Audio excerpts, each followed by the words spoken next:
Media mob is melting down tonight after Virginia Governor Glenn Youngkin and the state's new leadership, they're actually following through on their campaign promises like ending, draconian mask mandates and standing up to indoctrination in schools, actually giving parents a say in their kids' education and standing up against one-size-fits-all medicine with the failed fake news fraud, Jimmy Acosta, fake news Acosta.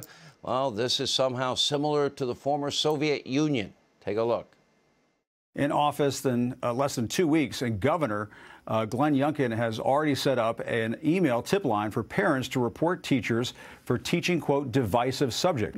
I seem to remember Glenn Youngkin campaigning in a fleece vest in Virginia. He was running as a different kind of Republican. I was told there was going to be a vest, not a Soviet-style police state across the Potomac from Washington.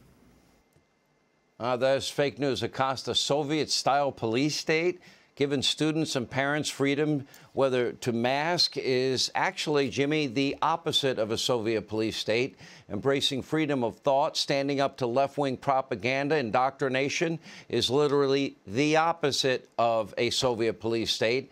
Imagine living in a far-left bubble that you actually think individual freedom is something that is evil.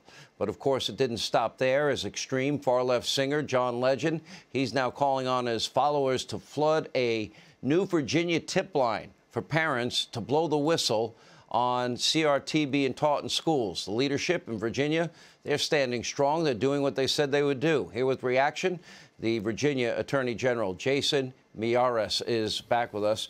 I remember a moment in the campaign against Terry McAuliffe where Glenn Youngkin actually said, no, parents should have a say in their kids' education. And I remember probably the biggest blunder of the campaign when Terry McAuliffe said they shouldn't have a say in their kids' education. Mr. Attorney General, am I right on that recollection? Well, thanks, Sean. You're exactly right. I mean, what the entire campaign, a lot of what it was, is saying parents matter, and voters responded to that. And I think what Jim Acosta said, I mean, listen, my family fled communist Cuba, the Miyares family. You want to talk about what Soviet style looks like? It's the opposite of freedom.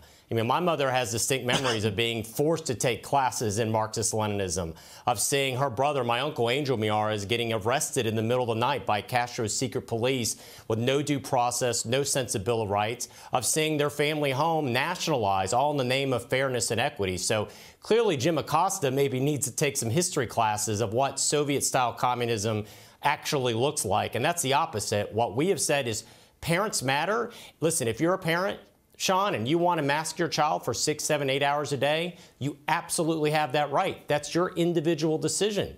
But if you're also a parent with a child that has asthma or a child who has glasses that are constantly fogging up, you also have that right. And that's what a pluralistic society looks like.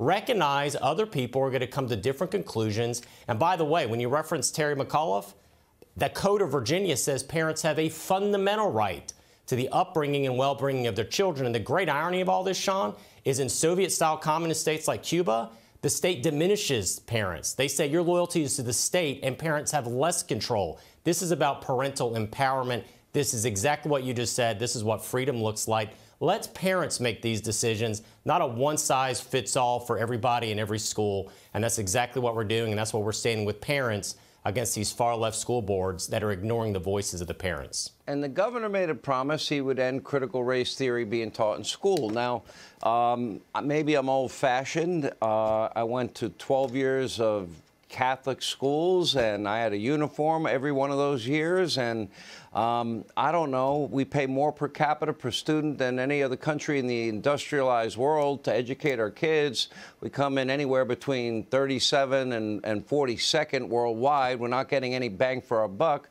Maybe being old-fashioned, I would think reading, writing, math, science, computers, maybe that ought to be the first priority of educating our kids, and make sure that our standardized testing goes up and that every kid is proficient in all of those subjects. Wouldn't that be a better plan? A much better plan. And listen, what Governor Youngkin and I heard throughout the campaign talking to Virginia parents is they were concerned. Nobody we met said, do not teach the dark chapters of American history. Don't teach slavery and don't teach Jim Crow. They said teach all of history. And we are indeed that last best hope on earth. It's the same last bet hope that gave a second chance to my family. And I've said before, America has given more second chances to more people from more backgrounds, more faiths, more races, and more creed than any country in the history of the world. That also is what we should be teaching our kids, that we're that last best hope on earth. There is no other country like us. And if you don't believe me, Sean, go to your local courthouses, sit in the back of the room, and watch the naturalization ceremonies. The people in those rooms, they understand this is a unique, special place. They cherish freedom. That's exactly what we should be teaching our kids. And you're right. Our numbers right now with the shutdown of our schools, our math scores, our reading scores, it has been devastating for so many children in Virginia and across this country. It's time we get back our kids back in school. We let parents decide what's happening with the mask, teach them the basic. As Governor Youngkin loves to say, we want to teach them what to think, not how to think. That's what we're talking about in Virginia, and we're ready to get started. Explain the tip line really quickly. If parents have a problem in their school system, who will go through that tip line and look into matters that might be serious?